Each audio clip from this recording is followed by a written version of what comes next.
Hi goats, we're back, and by we I mean me and Ban Ban Bandros.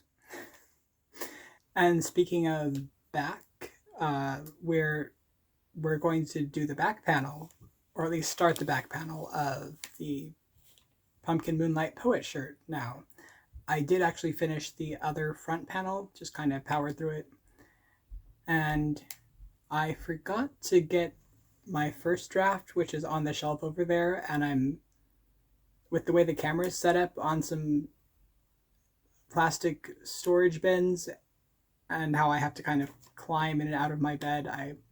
I'm not gonna get it now, but hopefully we won't need it.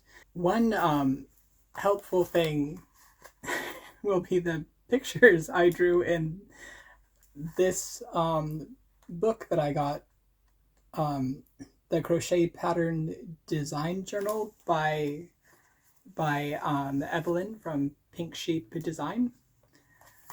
So I got this, and as you can see, I've made some notes, done some sketches. We're on the back,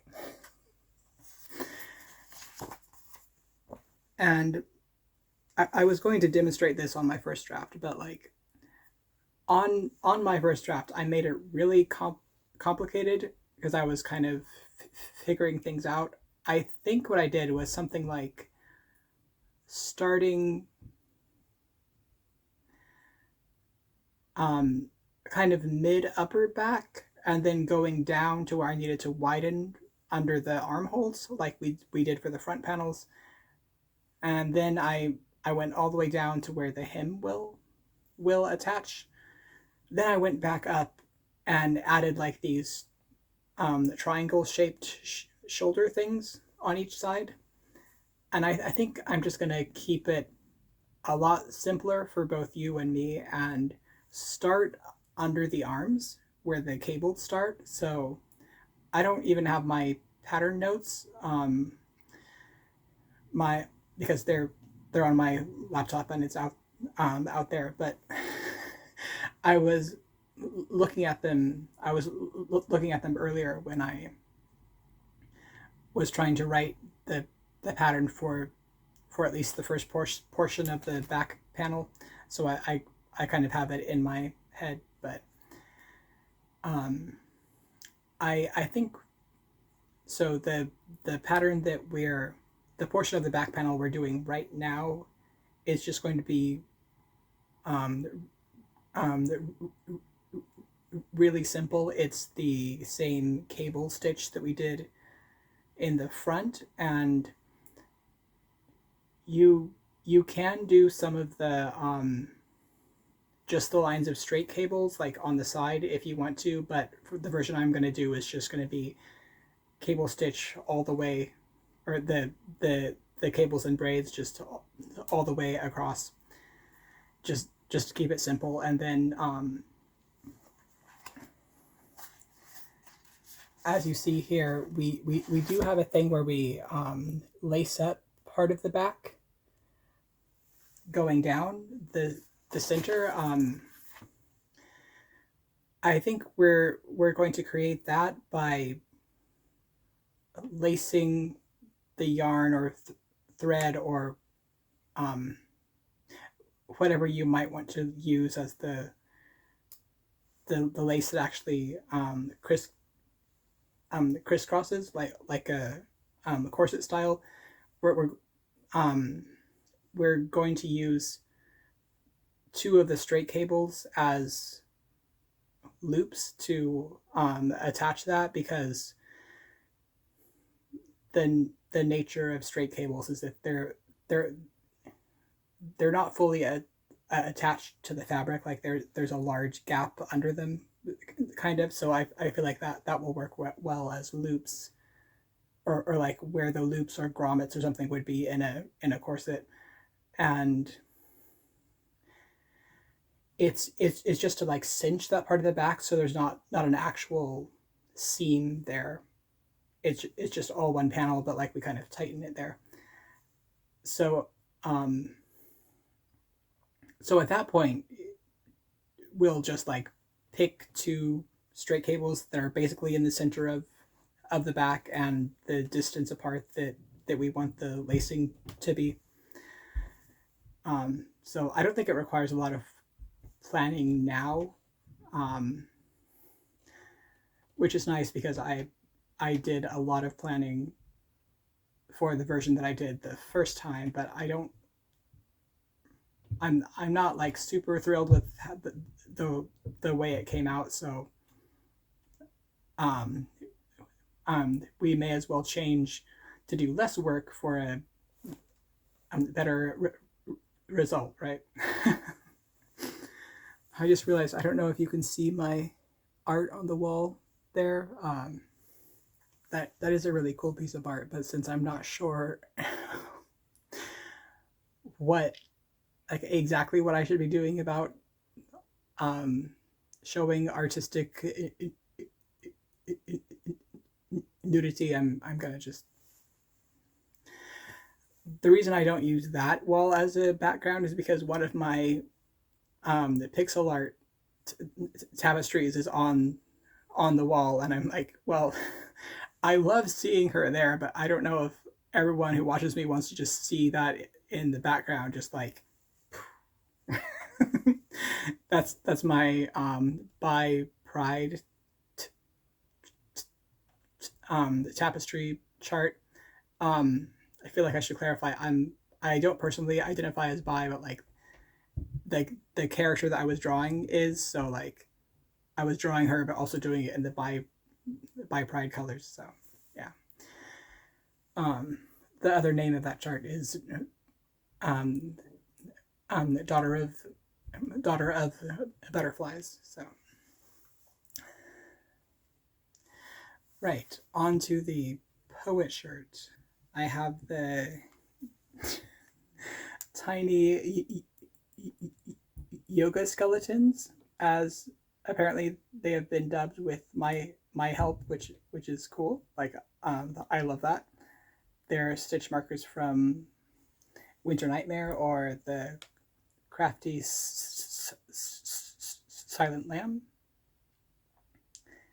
If you've been here before, you probably know this, but I have a moderate to severe stutter, which so it does come up sometimes, but I'm trying to be more patient with myself with that, and thank you for also being patient. Yeah, I was honestly kind of feeling a bit overwhelmed by this pattern because it just seems so big, and it's my first wearable pattern that I want to give out to the world. So, but doing some work on it in this book helped. So thanks. So thanks, Evelyn. I'm gonna adjust my phone camera because I want you to see this work in progress, which is my mosaic space blanket. It's actually a devotional project for the same God that altar's for, who you can see the round silver mirror behind the curtain. Just seemed like a better backdrop than the very beige wall we had going on last time. I think I would like to get some cardboard or something and make like a portable backdrop so I could put it on top of my bed frame here, but I don't have that yet. So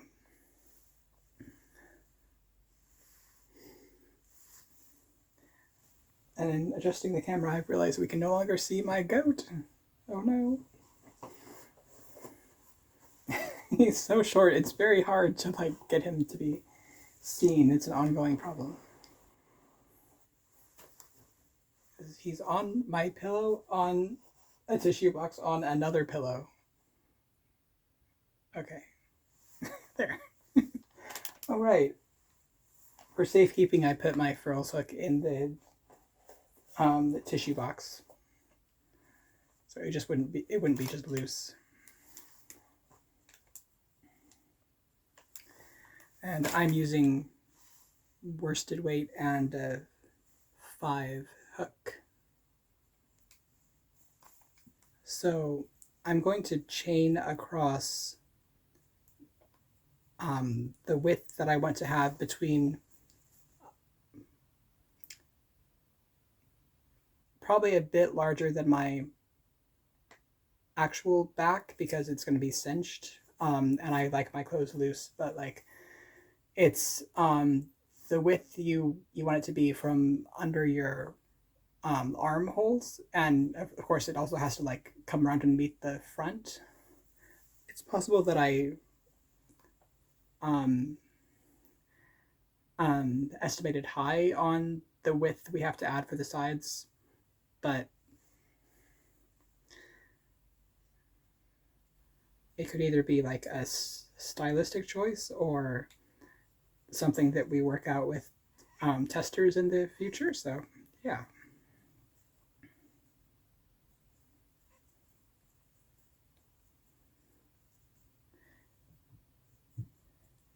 Oh right, the one thing is when I chain I have to make it a multiple of, I think, 5 plus 1 plus the turning chain. So like 5 plus 4? I think I have the turning chain as 3, so multiple of 5 plus 4. Because unlike the front panel, I would like this to have the correct, like a full repeat of the pattern of the cables and braids. But yeah, there are 3 3 rings for the Elven Kings under the sky. My inner Tolkien nerd came out. I used to be really into everything Tolkien. Like I read the Silmarillion 3 times, and this was when I was a teen and young adult. Taught myself Quenya. It's where my love for conlangs or constructed languages came from. Anyway, there are 3 stitches for the cable for the braids, then 2 more for the straight cables. That's 5. Then there's actually a double crochet that's just normal in between those. So I think it's actually 6 plus, like a multiple of 6 plus 1, because you need an extra double crochet at the start to, it's kind of confusing because like if you start and end with the same stitch, but like the pattern repeats in between that, you kind of just need an extra one of the thing that you're like if you're counting from this side, then you go 1, 2, 3, 4, 5, 6, and then you have to end on 1, so you just add 1. So hope that made sense. How many stuff to chain, like with the math, is kind of hard. This is probably getting to be big enough. Oh right, and I do have not exactly a new shirt, but it was a dress shirt that I got recently, and I did a lot to alter it, which I'm really proud of. I actually did this with like 4 shirts because I was like, I still want really like awesome gothic shirts, but I don't want to spend a lot of money on them. And I have these dress shirts, plus my t-shirts are starting to the printed pattern is starting to wear off, which is sad. But I thought about the reasons why I didn't like to wear my dress shirts and fixed that in a way that makes me feel like it looks good but also feels a lot more comfortable, and I'm so happy with this. Like, speaking of corset lacing, I did that. Like, it's kind of hard to see, but like I added a whole corset lacing thing and made it a bit bigger in the front by adding a this these strips of wide ribbon that I had gotten from Joann's. So yeah, speaking of how wide we want things,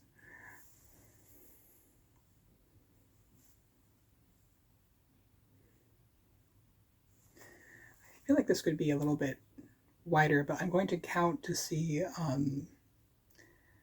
where we are in terms of the multiple of 6 plus 4, and then just add, probably round up and add that amount of chains. 1, 2, 3, 4, 5, 6. I hate it when my chains get kind of weird and twisted. 4, 5, 6. 1, 2, 3, 4, 5, 6. 1, 2, 3, 4, 5.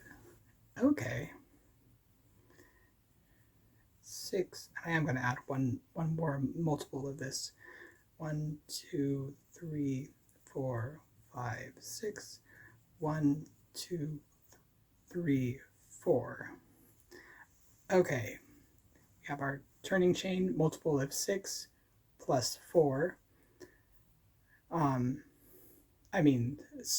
Starting chain. The turning chain is 3, and then the extra 1 from the plus 4 is just like counting 1, 2, 3, 4, 5, 6. Then we have to end on 1.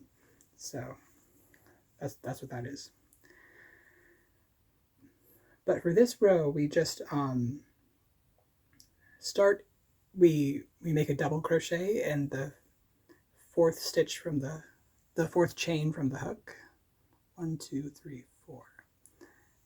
Because the first 3 chains count as the first the double crochet, the first double crochet. Then we just double crochet across, and this is so that we have kind of an we have a place for the first row of cables to attach onto.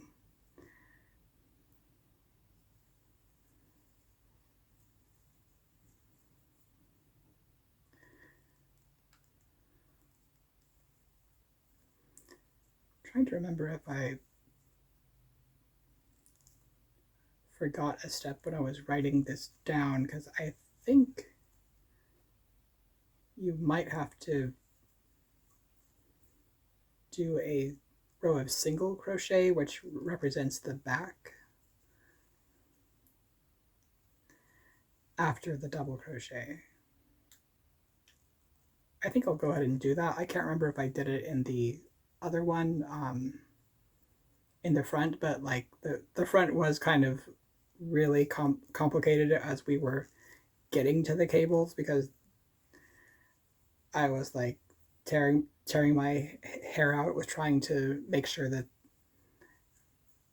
we were on the right side of the work, and like it was all like the left side and the right side were doing the right things.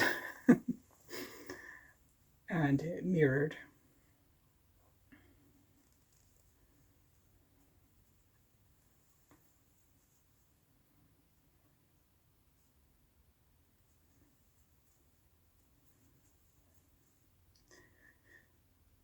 Not sure if I said this, but I think it's fine to estimate a bit big with the panels, because at least this one has a place where we're going to kind of cinch it with the corset lacing thing.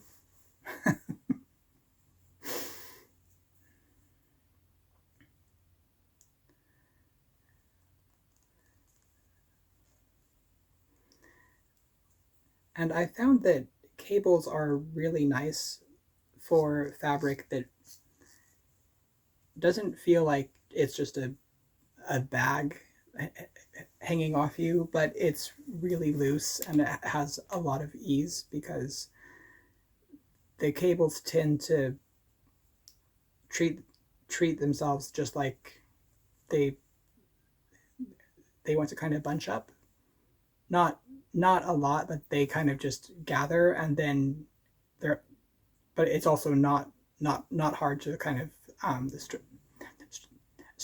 stretch them. I learned how to do cables, I think, for this project, and I love them.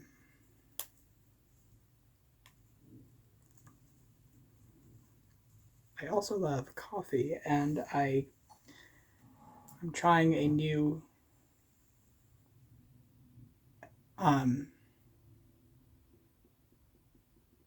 type, I guess. It's one of the Trader Joe's coffees. Oh no, it's spilled. Thankfully, it didn't get on this.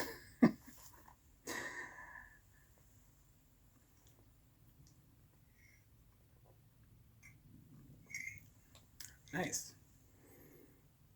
I also need to drink some non-coffee. This is sparkling water, so. I thought of that because my mouth was starting to get dry.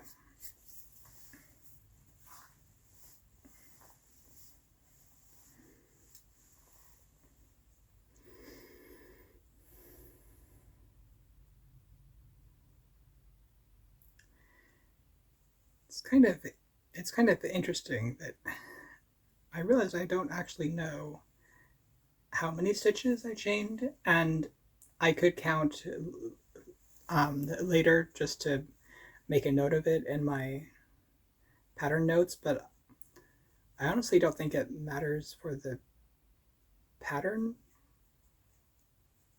at least that I'm doing. So I kind of like the idea of just not knowing, just like, hey, it covers the amount of space that I want it to cover. And the reason I counted through, and I was counting by sixes, is because it has to have the right multiple of stitches. But other than that,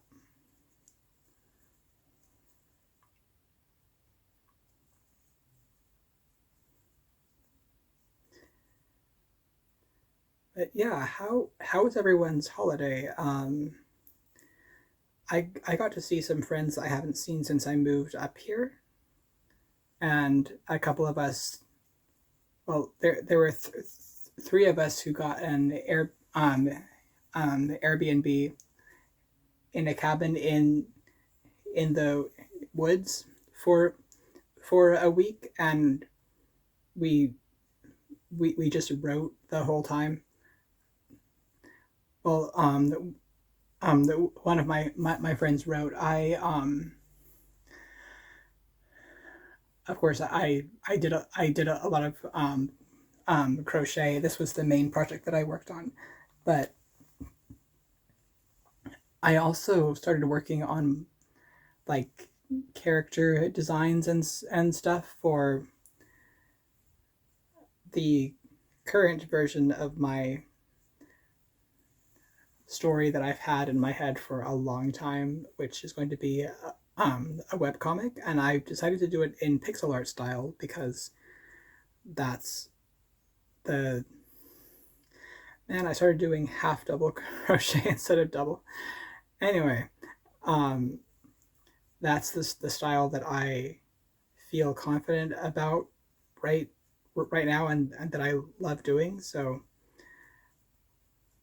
um, I I started drawing a couple of characters in that style to kind of just standardize how what scale I want the character art to be, and what colors I'm going to use for these characters, and just kind of get all of that um, just kind of start working all of that out. And I feel like I still have a lot of things that I have to practice before I'll I'll feel prepared to start. But it was so fun to like get back to that story that I've loved for a long time. And I also worked a bit on the plot, and there have been plot holes that I just was stumped on for years. And then once I started my the current part of my pagan journey, um, I've gotten a lot of help with those plot holes from my gods, and found out that said gods were there in the story the whole time, just like by the different names. This is actually for one of the gods in the story, who has also shown up in my life in the other names too. But yeah, but the interesting thing was that I I realized once I kind of had answers to a lot of those plot holes, I couldn't have seen the answers back then, because they're kind of based in a worldview that I didn't have back then. And it's sort of like based on the understanding of things that I've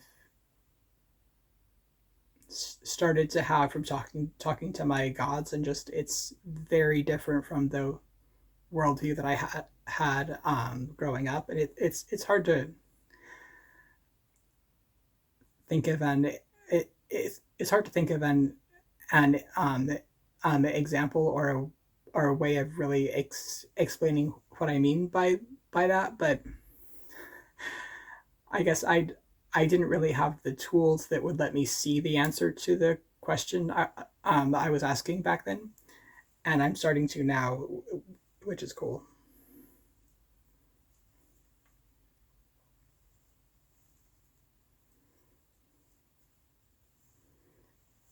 To move my arm so that you can see my goat. It's another thing I've had a lot of fun with is doing all this goat content on the Instagram, because it seems to be something that people like a lot, which, like, from a business and engagement perspective, is really helpful to to know. Because although I do love working on that account, it is a it is a business account. So like I kind of like the whole point is to be doing what the people want. But I am glad that what the people want is goats, because that feels since it's content that I enjoy, it feels more sustainable to me. So like they have little adventures about um, the most recent one was like, what type of sheep does this um, the sparkly yarn come from?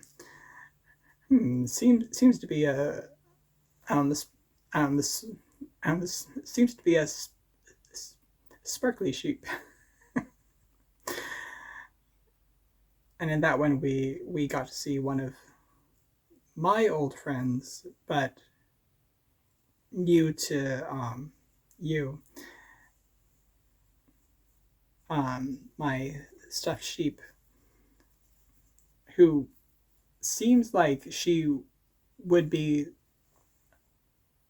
a plushie that I've had since childhood. I actually got her in my the early 20s, I think. But I was just like, wow, this sheep is just so great. And I at some point I started um, um, taking her with me everywhere in my bag, and we would go get coffee and like um, yeah, it's nice to have her back in the scene, kind of.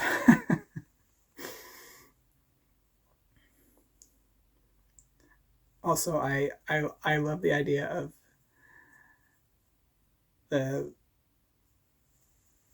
sparkly blue hand dyed yarn that they were talking about, which isn't even wool, but I'm just like, yes, it's from a sparkly blue sheep. The yarn actually was the colorway Coraline by Boss Kitty.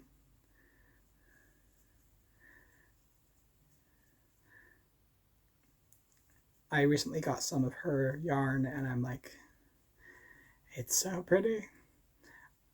Speaking of hand dyeing yarn, I am in the process of actually starting that. So like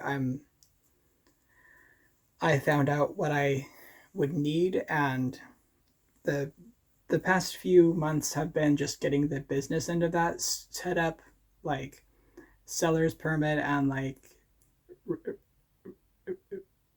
registering my business name, getting my business bank bank account and stuff. But it really feels like I'm getting somewhere now, because I know what types of things I will need to dye the type of yarn that I want to dye, which is actually plant fiber, because um, I have sensory stuff with wool, and also I thought, well, there's probably more the demand for plant fiber, or like I also want to do um, syn, synthetic, because like hand dyed wool is the beautiful, but it's what most people do. So also it's nice to think that I can do something that works more for my climate, which is hot most of the time. Wool is kind of hard to wear in a hot climate.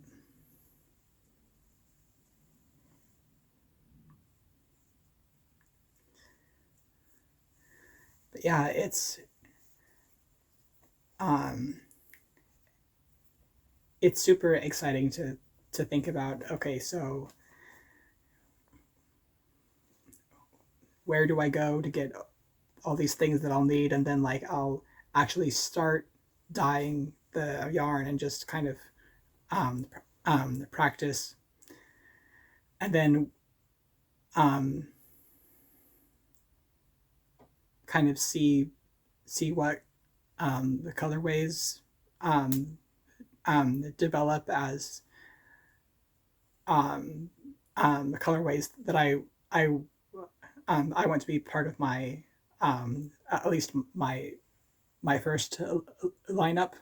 So stay tuned for that. Of course, it will be very like, I'm not sure if it'll be sparkly yet, because I don't.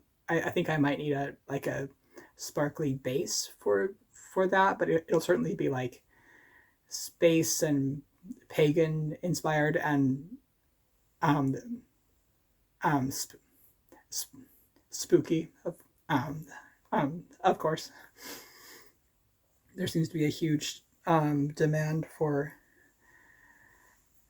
s- s- spooky yarn outside of Halloween season, and I'm happy to fill that need. So, so anyway, I'm done with row 1, and now we chain 3. Actually, no, we don't. We chain 1 and single crochet across. So this will represent the rows that we do across the back side.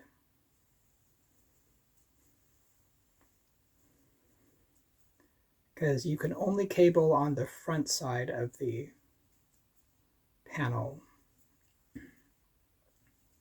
So the single crochet row across the back is just kind of a placeholder, and it also helps to anchor the tops of the cables.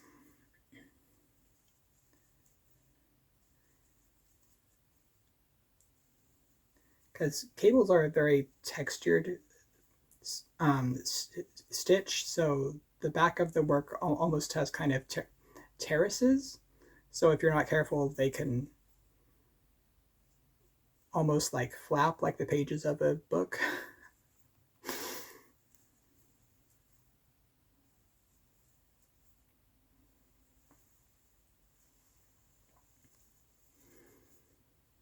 I don't know if I'll get through the whole pattern repeat in this video because we're almost at 40 minutes and I don't really want to go more than an hour, partly because it is after 10 p.m. I since I'm filming in my room, I thought, well, I'll just go ahead and do that.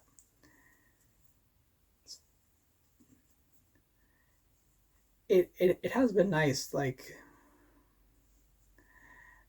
knowing that I can mostly make my own schedule. I do have to kind of figure out how to get in the things I want to do with other things that are um, happening, and also how to like not overwork myself. I can also tell I'm getting tired when my stuttering gets worse because my brain is like um, my brain just kind of gives up because it takes a lot of effort to try to minimize my stutter, and even the amount that you're hearing me stutter now, like I'm like behind the scenes, I'm still doing a lot to try to speak as clearly as I can. But I find that when I'm fatigued, then that becomes harder.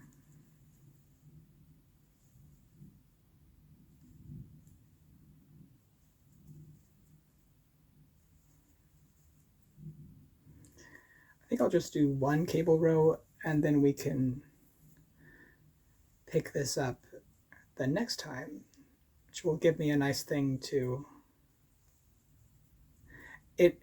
It will give me a reason to go ahead and film again soon because I don't want to skip. I don't want to skip ahead until I've shown you the whole up to the rows that will be repeating. Like the front panel says, like the repeat rows 3 and 4 till the end of the panel.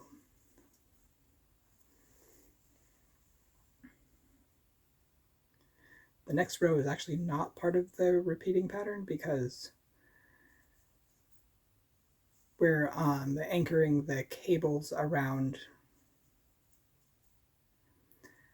double crochet instead of around the previous cable. So like this one is the first instance of the cable, so it has to be kind of weird and different. Anyway, chain 3, turn, and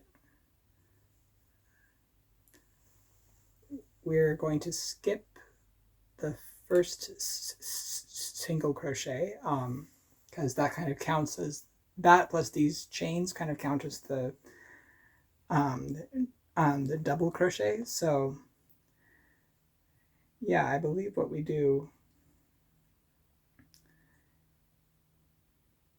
is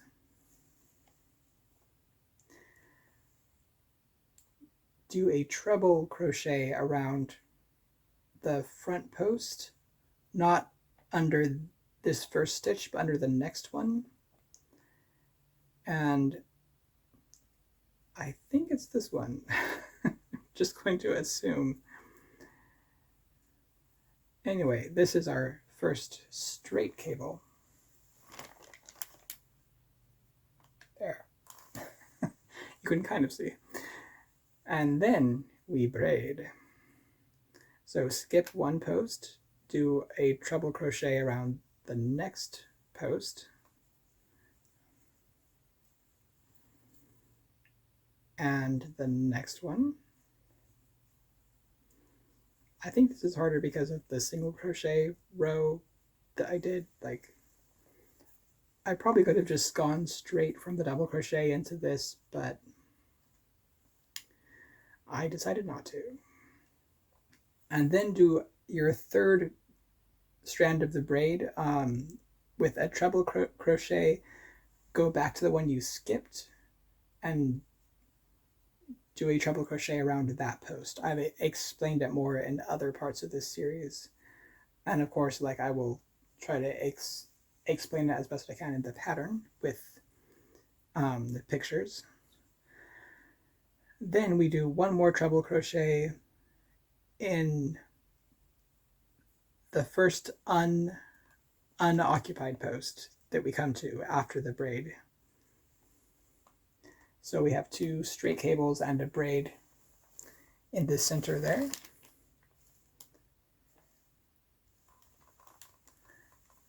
And then we do a double crochet in the next stitch.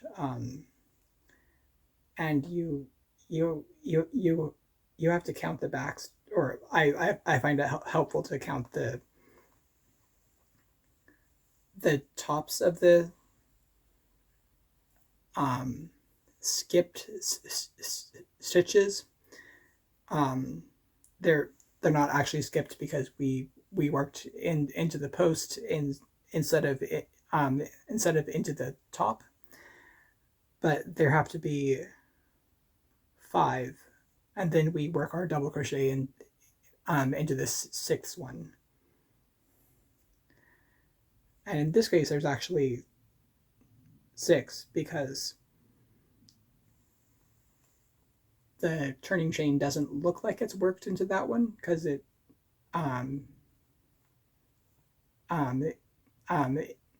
isn't, but like it counts as going with the first.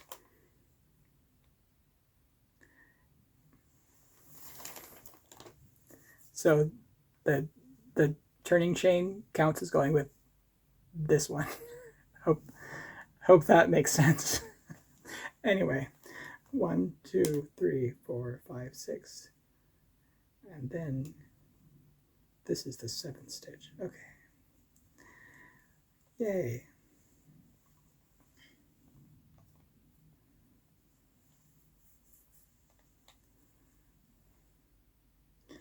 Then we repeat that. Do our straight cable and braid.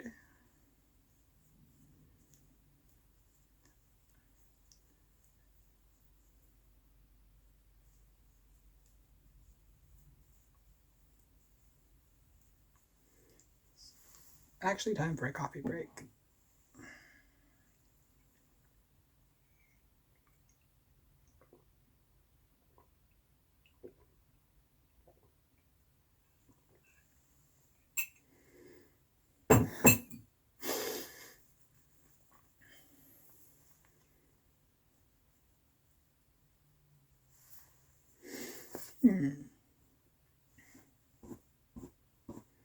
Probably have to wash the blanket that it spilled on at some point. But I'm not, like, I don't actually mind coffee spills on rugs and blankets too much, as long as they're ones that I own.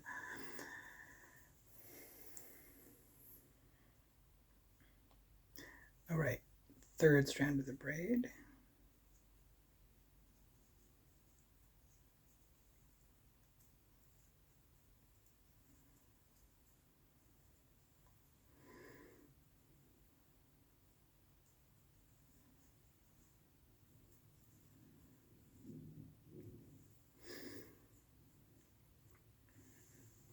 Why are goats so cute?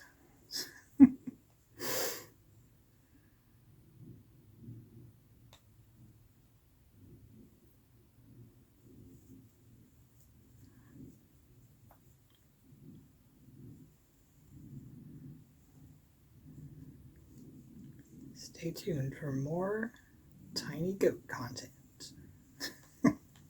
here and on Instagram. I should probably goat before I finish this row, because I'm definitely getting tired. But part of me is like, no, I want to finish the row. Okay. I think I did the front post around a different part of the double crochet row than I meant to, but that is fine. As long as I just keep doing it that way.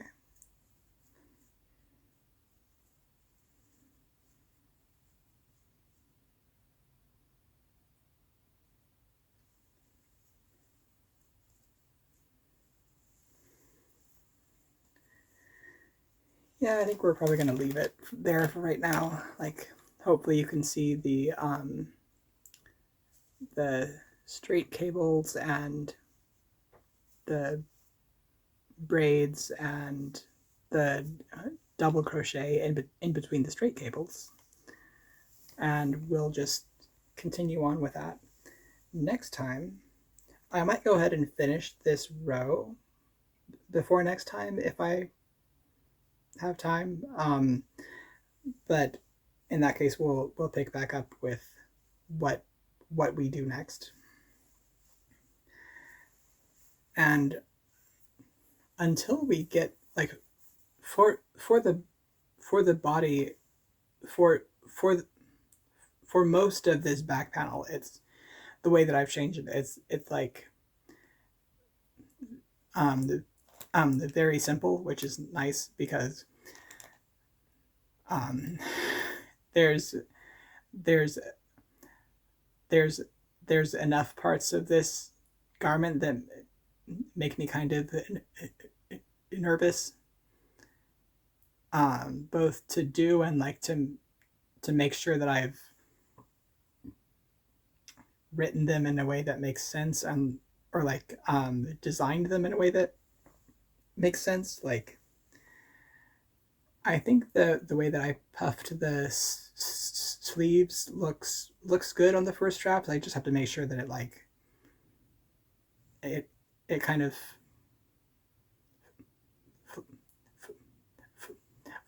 flows. One nice thing to remind myself is that this is not supposed to be an absolute beginner pattern. It is at least intermediate, and I'm trying not to go too complicated, but it's nice to know I have some of that leeway. Okay, I think it's time to goat. Thank you for being here.